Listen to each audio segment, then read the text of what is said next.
National Fertility Awareness Month, and about 4 in 10 adults say they or someone they know personally has used fertility treatment to get pregnant.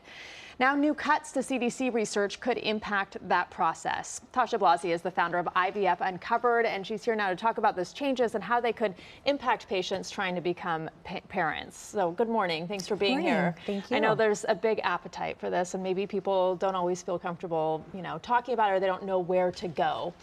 So we want to be clear, you're not a medical doctor, but you do have a background in science, and you personally went through 10 rounds of IVF, which is mind-blowing. Insane. So the White House recently eliminated the IVF team from the CDC. What did that team do, and what does this mean for research going forward? So that is a team, it's an independent party, it's not self-published from the clinics, and what they do is they track the statistics of IVF clinics. Without them there, my fear is that failure could become a business model, right? Without anyone tracking your statistics, there's really no negative to having a failed round, and in fact, there's a positive because the more times you try, the more revenue the clinic makes. So it seems cynical, but this actually happens, right? I mean, there's so many clinics out there. How do you know which one to choose, which one is safe, which one is going to give you a positive result? Right, it is so hard. And the first thing, at my website, tashablasi.com, there is a section for resources. Just look for the arrow, and that will have a whole thing on the questions you discuss with your doctor and the answers you want to hear. But here are some non-negotiables. The clinic has to be open every day of the week for monitoring and procedures. You can absolutely miss key times and mess up your entire round. And also really clear, easy communication with your doctor. If they are charging you for questions, if they are making you wait 2 weeks, that is not a great sign. So why is it so important to have transparent access to this data?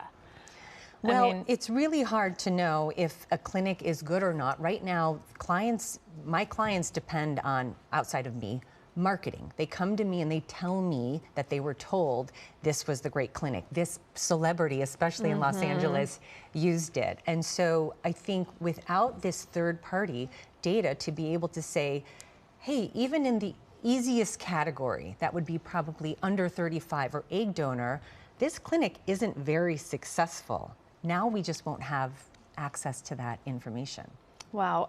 So for those who are already in the middle of the IVF process, maybe they're experiencing some of the things you're talking about. It's a scary, confusing world out there.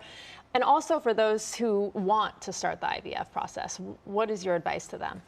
Well, I would say you may not need IVF, right? As an IVF consultant, I may say this, because if there are issues like unexplained infertility, menstrual cycle issues, PCOS, endometriosis, those are all alarm systems to me. Those are not a reason to jump into IVF.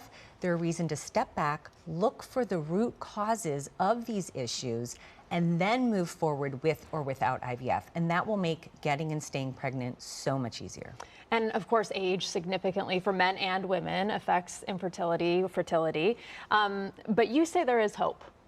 Right. Absolutely, absolutely. I don't think it starts with the egg or the sperm. I think it starts way before that, and there is hope for everyone. Your chronological age and your biological age do not need to match, and that is where knowing what to do to make yourself as well and healthy as possible before jumping into IVF is crucial. Okay, final thoughts. We have to run, but final thoughts to people, to women especially, who are struggling with this and trying to conceive.